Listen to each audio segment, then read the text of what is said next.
안녕하십니까. 시선파트너즈 이세윤입니다. 오늘은 벤처를 부탁해 유튜브 영상을 하나 남기려고 하는데요. 연초가 되니까 이제 당연히 우리 중소기업들이 정책 자금에 대한 문의가 꽤 많이 늘고 있습니다. 경기가 안 좋아서 그런 걸 수도 있고요. 금리가 높아서 그런 걸 수도 있고요. 사실은 연례 행사처럼 연말 연초가 되면 이제 정책 자금에 대해서 궁금해서 물어보시는 기업들도 좀 있는 것 같아요. 근데 그러니까 정책 자금 내년께 아직 24년께 공지가 나오진 않았습니다. 내년에 우리 중소기업들에게 어떤 자금을 어느 정도 규모로 어떤 방식으로 지원하겠다라는 상세 공고가 아직 나오지 않았기 때문에 정확한 안내를 지금 드리기는 어렵고요.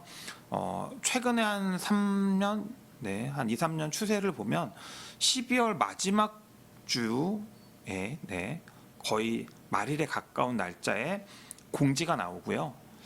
1월 영업 첫날, 1월 초에 새해 24년 첫 영업일이 보통 1월 2일 혹은 1월 3일이겠죠. 이렇게 접수하는 방식으로 오픈이 됐던 게 최근 2, 3년 사이의 패턴이었습니다. 근데 내년은 사실은 공고가 나와 봐야 정확히 알 수는 있을 텐데요. 일단은 정책자금, 특히 중진공 정책자금이라고 하면 정책기관의 목적, 취지 등을 감안해서 여태까지 유지되어 온 기조들에 대한 이야기들은 한번 해볼 수 있을 것 같습니다. 오늘 아마 그 이야기를 나누는 게 정책자금에 대해서 문의를 주시는 분들 혹은 궁금해하시는 분들 내년에 준비해보고 싶은 기업들한테 도움이 되지 않을까라는 생각이 들어서 몇 가지만 이야기를 해보도록 하겠습니다. 중진공 정책자금은요, 기본적으로 안 되는 애들 빼고 다 해줄게 이런 개념입니다. 물론 이제 지원되는 안 되는 애들 빼고 다 해줄게 정정해 보면 안 되는 애들 빼고 다 신청해 이런 내용입니다. 제도의 취지가 그래요. 예를 들면 농심보 같은 경우에는 농업, 임업을 영위하시는 사업자만 저희가 지원합니다. 이런 제한된 지원 대상이 딱 명확히 규정이 되어 있습니다. 컨텐츠진흥원이라고 하면 컨텐츠를 만들고 유통하는 사람들만 지원해주는 기관이라는 이런 기관의 취지, 정책의 목적이라는 게 딱 명시가 되는데요. 중진공은요, 풀네이밍이 중소벤처기업진흥공단입니다. 그러니까 중소기업과 벤처기업들을 지원해주기 위해서 우리가 지원해줄게라는 정책의 취지를 갖고 있다 보니까 신청할 수 있는 대상자의 폭이 굉장히 넓습니다. 그렇죠? 중소기업이면 되니까 굉장히 넓죠. 다만 모든 기업을 우리가 다 심사하고 지원할 수는 없다 보니까요. 이런 애들은 안 됩니다. 그러니까 이런 애들이 됩니다가 아니라 이런 애들은 안 됩니다라는 기준을 좀 제공해서 안 된다고 명시해드린 분들은 신청하지 마세요. 이렇게 제도를 운영한다고 기억하시는 게 아마 합리적이실 것 같아요. 어떤 내용이 있나 한번 보면요, 그냥 이렇게 명시가 되어 있습니다. 융자 제한 기업이라고 해서요. 당연히 슈폐업 중인 기업은 안 되겠죠. 그냥 우리 상식적으로 생각하셔도요. 슈폐업 중인 기업은 지원이 안 된다라고 기억해 주시면 좋을 것 같고요. 세금을 체납 중이거나 금융사고 기업들 당연히 안 되겠죠. 그리고 정책자금 융자 제외 대상 업종을 영위하시는 분들도 심사 대상에서 배제됩니다. 사행성 사업, 유흥, 고소득 직종들 당연히 안 되겠고요. 공공기관 사업하시는 분들도 당연히 안 될 거고요. 그 외에도 블록체인이라든가 몇 가지 업종들에 대해서 융자 대상 제한을 하는 업종이라고 명시를 하고 있습니다. 아이러니하게도 여기 보시면 소상공인 보호 및 지원에 관한 법률에 따른 소상공인들은 지원 제외다라고 되어 있고요. 광업, 제조, 건설, 운수업은 상시근로자 10인 미만은 소상공인이라고 해서 지원 안 해준대요. 그 밖에 업종은 상시근로자 5인 미만이면 지원 안 해준대요. 그러니까 다만 밑에 보시면 제조업이나 혁신성장 초격차 신산업 분야, 그린 산업 분야를 영위하는 소상공인, 사회적 기업 등은 지원 해준다라고 하니 그냥 쉽게 설명하면 제조업 빼면 소상공인들은 지원받기 쉽지 않다. 소상공인들은 제조업을 제외한 소상공인들은 사회적 기업이나 뭐 이 특별한 경우들 아니면 중진공 정책자금 융자 제한 대상이다. 이걸 꼭 기억하시면 좋을 것 같고요. 이분들은 신보나 기보나 소상공인 시장진흥공단으로 가라는 말이에요. 다른 데서는 지원을 합니다. 그러니까 그 지원해 주는 곳으로 좀 제도의 취지에 맞게 찾아가셔라 이런 내용이고요. 이제 융자를 부정하게 사용했거나 신청했던 기업들, 뭐 정부 지원금들을 부당하게 사용해서 적발된 거나 제재 조치된 기업들은 당연히 융자 신청이 제한이 되고요. 뭐 임직원의 자금 횡령 등 사회적 물의를 일으킨 기업, 그 외에도 업종별 융자 제한 부채 비율이라고 해서 부채 비율이 너무 높거나 부실 징후 기업이라고 해서 2년 연속 적자 기업이면서 자기 자본 전액 잠식 기업이거나 이자 보상 배수가 1.0 미만이거나 뭐 영업 활동 현금 흐름이 마이너스이거나 이런 몇 가지 부실 징후 기업에 대한 가이드라인을 주고 있습니다. 그런 기업들은 정책 자금을 못 신가면 이것도 결국은 융자다 보니까 그냥 지표상 융자를 상환할 수 없을 게 명확하다라고 느껴지면 이제 심사에서 배제하겠다는 얘기죠. 그리고 최근에 6개월 이내 심사 탈락한 게 물론 이제 해가 바뀌면 리뉴얼 됩니다. 리셋이 됩니다. 그리고 너무 좋은 여기 보시면 우량 기업이라고 해서 상장사 신용 등급이 너무 높은 기업들 뭐 재무제표상 자산 총계가 200억 이상 자산 총계가 700억 이상, 자본 총계가 200억 이상이면 신청하지 말래요. 뭐 이런 경우들 혹은 이미 5년 동안 지원금을 100억 넘게 타간 기업, 중진공 정책자금을 3회 이상 받아간 기업, 뭐 누적해서 운전자금으로 25억 정책자금을 받아간 기업 이런 기업들도 이제 역시 중진공 정책자금 대상에서 배제한다라고 명시하고 있습니다. 그러니까 중진공 정책자금은 사실 이렇게 우리는 니들은 지원 안 해줄 거야라고 명시해 준 요 산업들, 요 직군들, 요 업종들, 요 대상자들을 뺀 나머지들은 누구나 신청해볼 만하다라고 생각하시면 좋을 것 같아요.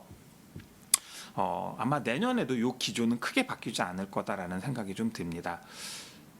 근데 문제는요, 정책 자금에 우리가 신청했을 때 어떤 정책 자금을 받을 수 있느냐라는 기준에 대해서 생각보다 활용할 수 있는 정책 자금의 운신의 폭이 작다라는 말씀을 해주시는 기업들이 많습니다. 무슨 얘기냐면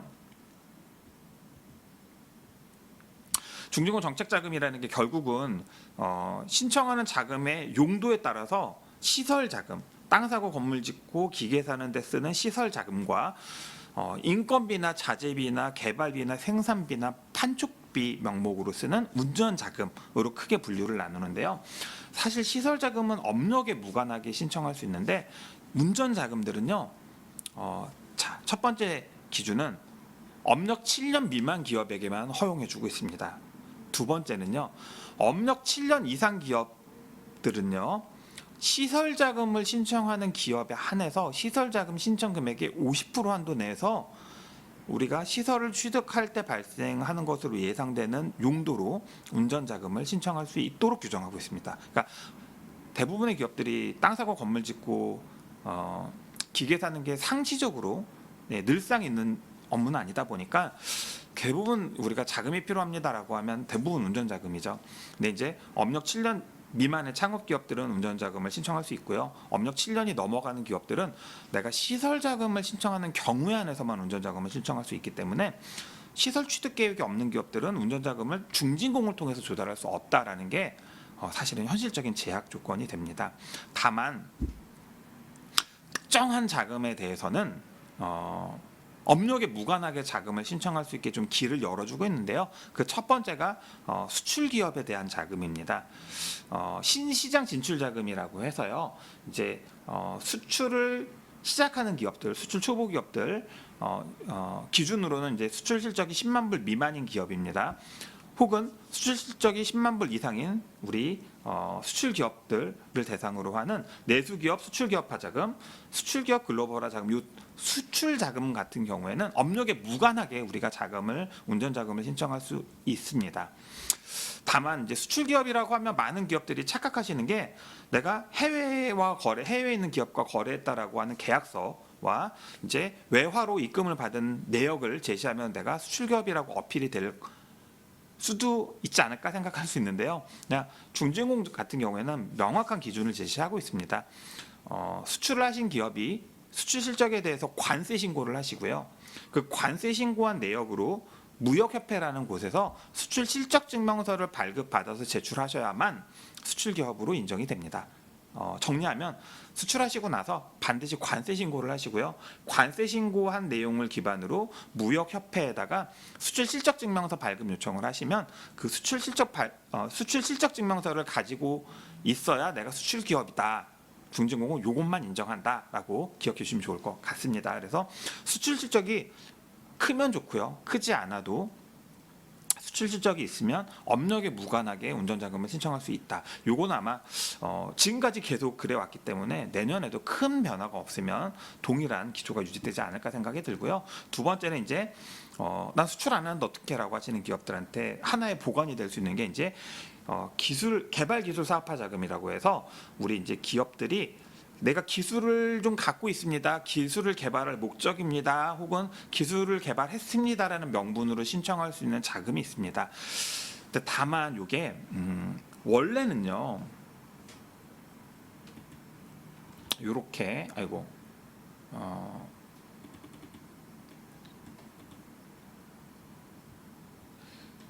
지원할 수 있는 대상 기업들이요.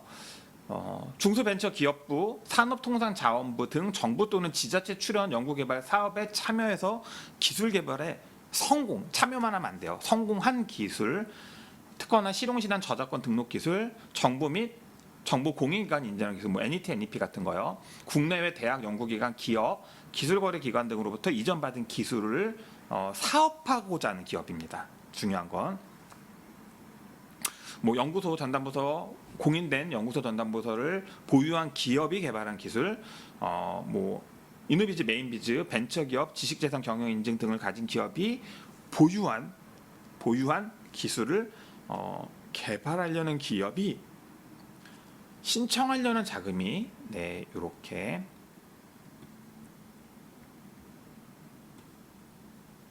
개발기술 사업화 자금인데요. 여기 나와 있는 개발기술 사업화 자금입니다. 이거는 업력에 무관하게, 업력에 상관없이 운전자금으로 신청할 수 있는 자금이었는데요. 23년에는 변화가 좀 있었습니다. 왜냐하면 대부분의 기업들이 연구소나 특허 벤처 이런 거 하나 만들어서 대부분 개발기술 사업화 자금으로 신청하는 기업의 수요가 너무 많다 보니까 제도가 본질이랑 좀 벗어나서 운영된다라는 느낌이 있었는지 23년도에는요 이 개발기술 사업화 자금의 신청 대상을 중소벤처기업부, 산업통상자원부 등 정부 지자체 출연 연구개발 사업에 참여해서 기술 개발에 성공한 기업, 성공을 해서 기술 임치 계약료, 임치 수수료를 내고 있는 기업에 한해서만 개발기술 사업화 자금을 신청할 수 있게 대상자를 협소화시켜 놓으니까 사실은 기술 개발 사업화 자금을 신청할 수 있는 기업이 별로 없었습니다. 만약에 내가 업력이 긴 기업이라고 하면 7년 이상 기업이라고 하면 앞서 설명드린 이제 수출 실적을 보유할 수 있는지와 이 개발 기술 사업화 자금의 신청 대상 기업이 어떻게 정의돼서 나오는지를 한번 관심을 가지고 지켜보시는 게 아주 유의미할 거다라는 말씀을 좀 드립니다. 그래서 중진공 정책자금은 크게 업력이 7년 이상이냐 미만이냐로 나뉘어서 업력 7년 미만 기업들은 좀 자유롭게 운전자금을 신청할 수 있습니다. 다만 업력이 7년 넘어가는 기업들은 시설 자금을 신청하는 경우에 한해서만 운전 자금을 신청할 수 있게 문을 열어줬어요. 2023년도 상반기에만 이제 코로나로 인한 경기 침체를 우려해서 상반기에만 이제 업력 7년 이상 기업도 시설 자금 신청 여부와 무관하게 운전 자금을 신청할 수 있게 한시적으로 좀 문을 열어줬었거든요. 24년도에도 이제 그런 시그널이 나올지 한번 봐야겠지만 그게 없다라고 하면 그냥 기존의 기조를 쭉 따라온다라고 하면 7년 미만 기업들만 운전자금을 신청할 수 있고 그게 아니면 결국은 수출 기업이어야 된다. 수출 실적 증명서를 가진 수출 기업이어야 한다. 그게 아니다라고 하면 이제 개발 기술 사업화 자금이 하나 남은 마지막 희망인데 개발 기술 사업화 자금이 신청 대상을 어떻게 규정해 주는지 이걸 한번 관심 있게 보시면 아마 24년도 중진공 정책 자금의 큰 맥은 다 확인이 되지 않을까 생각이 들고요. 물론 이제 정책 우선도 평가에 의해서 정책 자금을 처음 신청하는 기업 혹은 기술, 뭐 고용, 수출, 뭐 다양한 지표들에서 좀 우대받을 수 있는 기업들이 조금 더 유리할 수는 있지만 사실은 신청할 수 있는 자금이 운전 자금이다라고 하면 7년 이상 된 기업들은 크게 선택권이 없거든요. 뭐 아무리 정책 우선도가 높아도 신청할 수 있는 자금 자체가 없어져 버리는 꼴이 되니까요. 반드시 이 수출 실적 만들 수 있는 기업들은 만드시고요. 수출 실적을 만들 수 없는 기업들은 이 개발 기술 사업화 자금이 신청 대상을 어떻게 정의하는지 관심 있게 한번 지켜보셨다가 신청하시면 조금 더 현실적인 접근이 가능하지 않을까라는 생각이 듭니다. 자금 종류가 너무 많아요. 이걸 뭐 다 학습해서 공부해서 신청하실 수는 없을 것 같고요. 큰 맥락만 잘 기억하셨다가 내가 신청할 수 있는 자금이 있는지 확인해 보시고 신청할 수 있는 자금이 있다라고 하면 이제 정책 우선도를 높이는 방법을 한번 고민해 보시면 아주 현실적이지 않을까라는 생각이 듭니다. 중증 정책 자금에 문의를 주시는 기업들이 많아서 제가 한번 이렇게 정리해 봤습니다. 정책 자금에 대해서 24년 공고가 나오면 한번 또 정리해서 같이 이야기 나누는 시간을 갖도록 하고요. 오늘 영상은 여기서 마치도록 하겠습니다. 구독과 좋아요 꼭 부탁드리고요.